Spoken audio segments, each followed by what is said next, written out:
He's our brother. He's a force of change. We should work closely together. Kubanga ne meya wamwe tukiriziganya na nti mission yesoka ate enkulu yakujjako na kyemalira.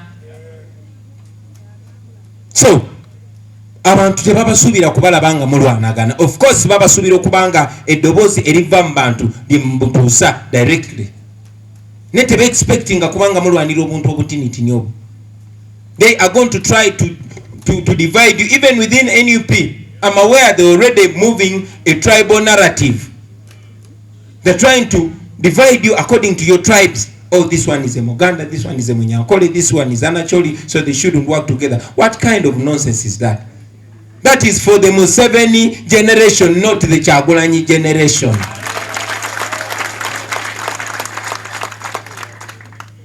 This area is a cosmopolitan area. Yensonga lwaki tulina banyeko, yensonga lwaki tulina bakampulira ng'ate tubagalira tubeesiga, yensonga lwaki tulina ba Robert, tulina ba Muhammadi, tulina ba Kawalya Abubeka, tulina tulina amadini gonna, amawanga gonna, ebikula byonna. That is our representation as a generation. So don't fall prey to the Museveni tricks. Uyu yatidde, Museveni yatidde, bachali bange yatidde. So he's going to move everywhere to try and divide you. Don't lose track. We are removing Museveni and we shall succeed, I can guarantee you. Let us stick together. Museveni ne kino kankibabulire, twamuwangudde mu Uganda yonna. Just mwabe Kampala n'ebitundu obwe byetoolodde wano, abamu mwabadde bagezi nnyo musinga, abalala mwataddewo ekibuli ky'amaanyi. Manyi nti wangi nnyo gye twawangudde e Busoga, e Bugisu, e Kasese, Kabale ne walala. We won square. But they announced sometimes the third person or the second person. Why? Because they wanted to present this as a Buganda thing. Of course it is not. So don't fall prey to that. In a free and fair election, Museveni yamanya nti ta standing any chance. Yensonga lwaki yalaba tumutwala n'agamba kati mwe mundeke, mwe basekandi mundeke, mwe bakibule musoke mundeke, mwe mukansoke nziba kange. But that should communicate to you, friends.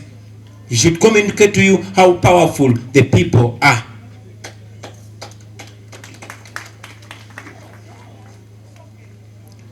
Munzijukize mikwano gyange, nyongere nkyesibeko. Always, as a leader, remember why people voted for you. People did not vote for you, the individual. They voted for what you stand for. And that's why I was telling people that are giving me all those unwanted praises, that people don't support Kyagulanyi. You did not win because of Kyagulanyi. No. Sinze nabawanguza. Nedda. Ebirowoozo bye tuyimirirako nga nange benyimirirako be byatuwanguza. Omulamo gwe tuyimirirako gwe gwatuwanguza. Mbeera nkibagamba bulijjo ti nange kennyini neva ku mulamo ogwo abantu baba tebakyali nange. Kitegeeza naawe bw'onoova ku mulamo ogwo lwaki abantu bakulonze, abantu bajja kuba tebakyali naawe. Abantu batulonze olw'ebiruubirirwa, but most importantly abantu batulonze kubanga twagala kujjako na kyemalira. So never lose track of that, friends. Jagala kumaliriza ensonga eyo nga mbategeeza tife kye tukiikirira is what we call a new Uganda. A new Uganda, radio presenter nga Mosh gyagenda okuva, Comrade Sebuufu n'obumanyirivu bwe nga gyagenda okuva, akampulira n'obumanyirivu bwe gyanaava, omuwala omuto, omukyalo omukulu, omusiraamu, omukatuliki, omunaddini, fenna ne tukwatagana yeeyo Uganda empya.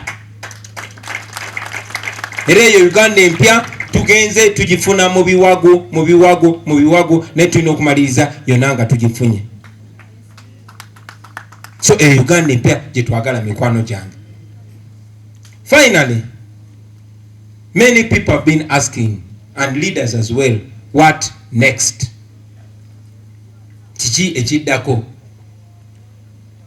Newankubadde mbadde nga ngamba abantu bonna nti bannange yemmwe pulaani y'abantu, pulaani yakujjako nakyemalira. Okay, kati ki ekiddako? Nja kutwala obudde nakyo nkimenyeemenyeemu. One, I have told you before and I'm saying it again, that we are going to use all, and please underline the word all in capital letters. We are going to use all non-violent and all legal ways to remove Museveni. Tugenda kozesa buli ngeri yonna eri mateeka ate nga si yakwiwa musayi ey'okujjako nakyemalira Museveni. Byenjogerako tetuloota biroote, tuzenga tubiraba mikwano gyange, tuzenga tubiraba. Twasooka bisomako edda enaku nga 2-3 eziyise ab'Emisiri Egypt baadde bajaguza myaka 10 nga bajjeko nakyemalira. Aba Burkina Faso baadde bajaguza myaka nga 13. Why? Because they know that General Museveni is the one that appoints the entire bench in the court, in the Supreme Court of Uganda. And they've learned from the recent history, 2011 and 2016, in the petitions by Dr. Besigye and Amama Mbabazi. And indeed, it was noted by the former Chief Justice of Uganda, Professor Kanyehamba. He said it was clear that they had to annul the election, but again, they were intimidated by the military.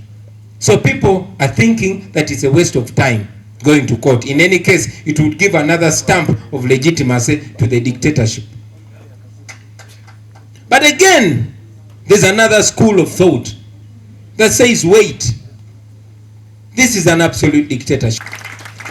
So they are suggesting that because we have overwhelming evidence that we won fair and square, we have overwhelming evidence of electoral malpractices, it is important to present it on a formal court and either achieve an overturn of this election or also strip the judiciary naked.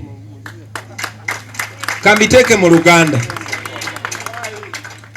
Batubuziza bannaffe wano mu Uganda ne bweru wa Uganda oba tunagenda mu kooti. Wabaddewo ebirowoozo bya mirundi ebiri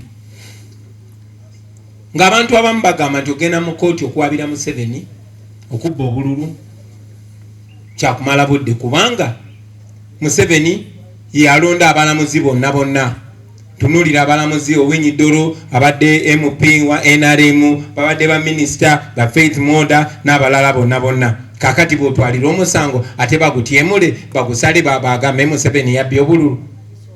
Era nga bamanyi nti kooti eyo bw'otunula omusango gwa 2011 ne 2016 gwa Dr. Besigye n'Amama Mbabazi nga balabira ddala ekooti enkulu eya Uganda esala by'amatankane kubanga abalamuzi Museveni abalonda.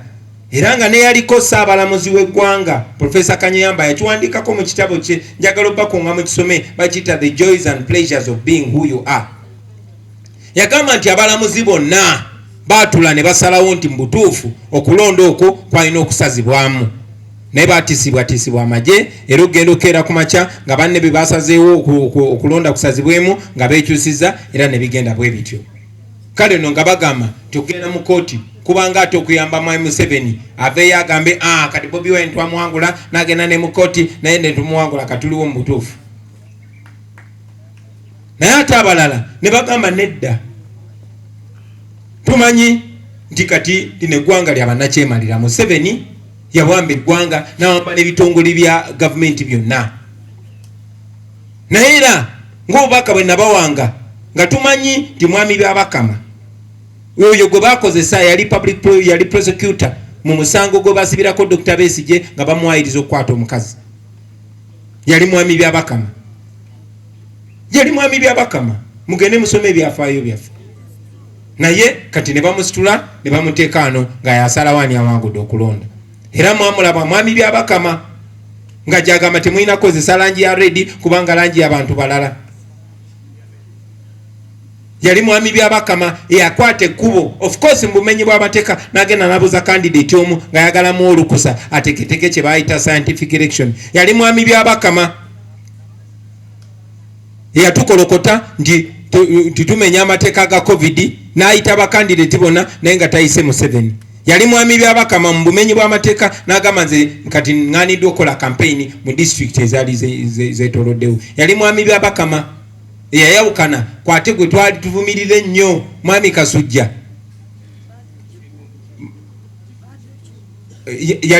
Si Kigundu, yali Kasujja yakeera ku makya n'agamba nti amagye bwe gawa tegavudde mu kulonda ngenda kwongerayo ngenda kusazaamu okulonda kuno. Yali omugenzi Azizi Kasujja. Naye mwami byabakama n'alabira ddala nga amagye gawambye okulonda n'asirika kyokka nga mulamuzi. So bwe twagenda mu kulonda nga mwami byabakama ye ssentebe w'akakiiko k'ebyokulonda. Era abantu abalina endowooza ne bagamba twagenda mu kulonda nga byabakama yakola ki? Yakuli akakiiko k'ebyokulonda. Naye ng'obwesige bwaffe tuli mu Bannayuganda era abalonze overwhelmingire wadde mwami byabakama yakoze ebyakoze ngakozesebwa mwami Museveni kye twa achievinze tikati tewakyali akyalina kubuusabuusa. Etayinaayina twasobola okuŋŋaanya declaration forms ezikunukiriza 3,000 ekitabangawo mu Uganda.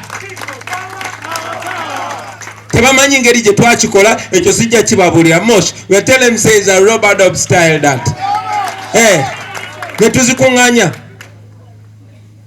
ne tulina evidence bangi muze mugiraba ku social media ng'abasirikale batikinga obululu ne babuteeka mu box, ng'abapoliisi batikinga obululu ne babusa mu box n'ebirala bingi nnyo.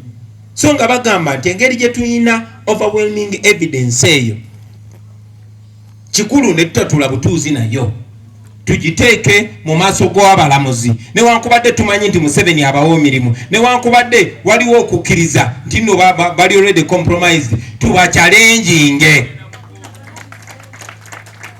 nga bo bagamba nti tusobola okufuna ebintu bibiri: either abalamuzi ne basala amazima ne bagamba okulonda kuno kusazibwemu nga bwe kyakolebwa e Kenya ne Malawi, oba ne tubalabisa ensi yonna nebalaba. So njagala bategeeza mikwano gyange titukyakubaganya ebirowoozo ne bakulembeze bannange n'abantu ab'enjawulo.